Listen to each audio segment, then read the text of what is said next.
नमस्कार, MP news संध्या बेला में आपका स्वागत है। समस्या किसान से जुड़ा हो या पंचायत चुनाव से, हर खबर पर रहेगी हमारी तीखी नज़र। सभी खबर ताज़ा और काम की है, तो खबर के अंत तक बने रहें। साथ ही आप खबर को किस नगर या गांव से देख रहे हैं, कमेंट बॉक्स में अवश्य बताएं। आज का लाइक एम 50 रखते हैं, उम्मीद है आप इसे पूरा करेंगे। और हर खबर का अपडेट पाने के लिए इसे सब्सक्राइब करें और बेल आइकन को दबाना ना भूलें। तो चलिए जानते हैं आज का प्रमुख समाचार। बाबा महाकाल के भक्तों के लिए खुशखबरी, अब गर्भगृह में आसानी से जल अर्पित कर पाएंगे श्रद्धालु। उज्जैन के महाकाल मंदिर की दर्शन व्यवस्था में बड़ा बदलाव किया गया है। भक्तों की इच्छा को देखते हुए महाकाल मंदिर में आम श्रद्धालुओं को भी गर्भगृह में दर्शन पूजन की इजाजत मिल गई है। अभी तक इसके लिए 1500 रुपये का दान शुल्क देना होता था। दरअसल उज्जैन आलोट सांसद अनिल फिरोजिया ने महाकाल मंदिर समन्वय समिति के सामने प्रस्ताव रखा था कि महाकाल दर्शन के लिए देश से नहीं बल्कि विदेश से भी श्रद्धालु आते हैं। श्रद्धालु भगवान को जल अर्पित कर अपने आप को धन्य मानते हैं। काफ़ी समय से श्रद्धालुओं के द्वारा मांग की जा रही थी कि सामान्य दर्शनार्थियों को भी महाकाल गर्भगृह में जल चढ़ाने की अनुमति दी जाए। आतंकी संगठनों की जांच के लिए अब मध्य प्रदेश में भी एनआईए की ब्रांच खुलेगी। जाने आखिर क्यों जरूरत पड़ी। मध्य प्रदेश में हाल ही में जमानत ए मुजाहिदीन बांग्लादेश और राजस्थान के पकड़े गए आतंकवादियों के लिए उत्तर प्रदेश के रतलाम में से भी जुड़ने के बाद अब नेशनल इन्वेस्टिगेशन एजेंसी यानी एनआईए की ब्रांच खोली जा रही है। यह जानकारी गृह मंत्री नरोत्तम मिश्र ने मीडिया से चर्चा दी। मध्य प्रदेश में नेशनल इन्वेस्टिगेशन एजेंसी की ब्रांच खोली जा रही है। एनआईए की ब्रांच खुलने से देश के हृदय स्थल में आतंकी गतिविधियों के लिए संगठनों और संदिग्ध लोगों पर सीधी नज़र रखी जा सकेगी। अभी एनआईए के अधिकारी दिल्ली या देश के अन्य स्थानों से मध्य प्रदेश की में ऐसी गतिविधियों पर नज़र रखते हैं, जिससे आरोपियों के पकड़े जाने के बाद एनआईए यहां सक्रिय होती है। एनआईए की ब्रांच के स्थापित होने के बाद मध्य प्रदेश पुलिस से भी सीधा समन्वय स्थापित और सूचनाओं के आदान प्रदान से आसानी होगी। मध्य प्रदेश पंचायत चुनाव में ओबीसी आरक्षण, सरकार की गले की फांस, सीएम शिवराज सिंह का आदेश, दौरान निरस्त चुनाव आयोग की आज बैठक। मध्य प्रदेश पंचायत चुनाव में ओबीसी आरक्षण को लेकर सुप्रीम कोर्ट के फैसले के बाद राज्य सरकार के लिए ओबीसी रिजर्वेशन गले की फांस बन गई है। पुनर्विचार याचिका लगाने के लिए मुख्यमंत्री शिवराज सिंह चौहान ने सुप्रीम कोर्ट में पुनः संशोधन पुनर्विचार याचिका दायर करने के लिए 14 मई से अपना विदेश दौरा निरस्त कर दिया है। तो वहीं अदालती फैसले पर चुनाव कार्यक्रम के लिए राज्य निर्वाचन आयोग की आज महत्वपूर्ण बैठक होने जा रही है। इसी माह से महिलाओं को ड्राइविंग ट्रेनिंग की छठी बेंच। जरूरतमंद महिलाओं को वाहन चलाने की ट्रेनिंग की एक और नई बेंच इस माह के अंत से शुरू होने जा रही है।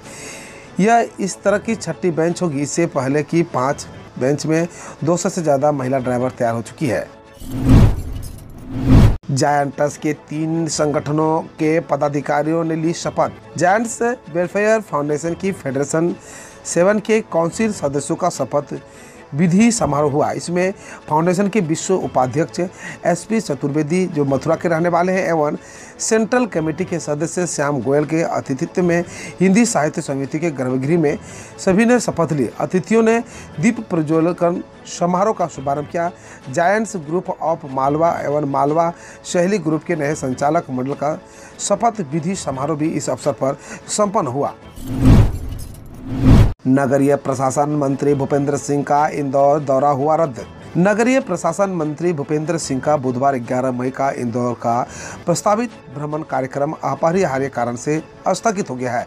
ऐसा लगातार दूसरी बार हुआ है जब भूपेंद्र सिंह का दौरा रद्द हुआ है। खबरों के अनुसार मुख्यमंत्री शिवराज सिंह ने उन्हें पंचायत चुनाव में ओबीसी आरक्षण रद्द किए जाने को लेकर सुप्रीम कोर्ट की अपील की तैयारियों में लगाया है। संभवतः भूपेंद्र सिंह आज नई दिल्ली भी जाएंगे। भोपाल से प्रशिक्षण लेकर ग्वालियर में शिक्षकों को प्रशिक्षित करेंगे सीएम राइज स्कूलों के प्राचार्य। निजी स्कूलों की तर्ज पर विकसित किए जाने वाले सीएम राइज स्कूलों के प्राचार्य वर्तमान में भोपाल में 11 दिवसीय प्रशिक्षण शिविर में भाग ले रहे हैं।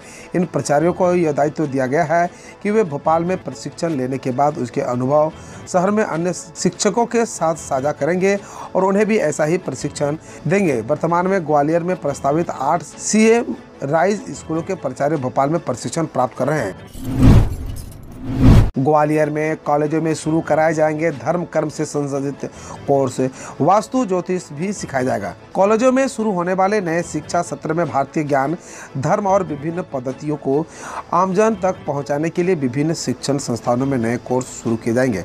नए शिक्षा सत्र के लिए कई संस्थानों ने अभी से कोर्स डिजाइन करना शुरू कर दिया है। इनमें विभिन्न तरह के ज्योतिष और ध्यान से संबंधित कोर्स सहित जैन धर्म और दर्शन के कोर्स भी शामिल है। वर्तमान में विभिन्न तकनीकी कोर्सों के साथ ऐसी कोर्स की परख भी बढ़ी है तो भारतीय परंपरा से जुड़ी हुई है। NIT सेकेंड ईयर स्टूडेंट आद्या झा को मिली गूगल स्कॉलरशिप। राष्ट्रीय प्रौद्योगिकी संस्थान रायपुर में computer science and the engineering विभाग की चौथे सेमेस्टर की छात्रा आद्या झा को गूगल स्कॉलरशिप मिली है। भिलाई की रहने वाली आद्या को APSC generation Google scholarship war women in computer science की तरफ से $1000 की राशि मिली है। चौथी क्लास से ही MSW लोगों को कोडिंग भाषा से उन्होंने कोडिंग की शुरुआत कर दी थी। NIT रायपुर में जब उन्हें प्रवेश मिला तो उन्हें इलेक्ट्रॉनिक्स ब्रांच मिली थी। कॉलेज के द्वितीय वर्ष में आद्या ने ब्रांच स्काइडिंग के आवेदन पर CSE ब्रांच ले लिया। यूथ कांग्रेस चुनाव को लेकर जिले की गरमाने लगी राजनीति। यूथ कांग्रेस चुनाव को लेकर प्रदेश के साथ ही जिले में भी राजनीतिक सरगर्मी बढ़ने लगी है। युवा कांग्रेस के चुनाव में दिग्गजों के मैदान में आने के बाद स्थिति और भी दिलचस्प होने लगी है।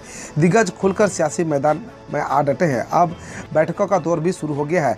दिग्गजों की दिलचस्पी से स्थिति भी रोचक और संघर्षपूर्ण होने लगी है। यूथ कांग्रेस चुनाव की प्रारंभिक प्रक्रिया पूरी हो गई है। नामांकन पत्रों की जांच के बाद उम्मीदवारों के नाम की सूची जारी कर दी गई है। अब तस्वीर साफ हो गई है कि चुनाव के बहाने गुटिया राजनीति भी इसी रफ्तार से गरमाने लगी है।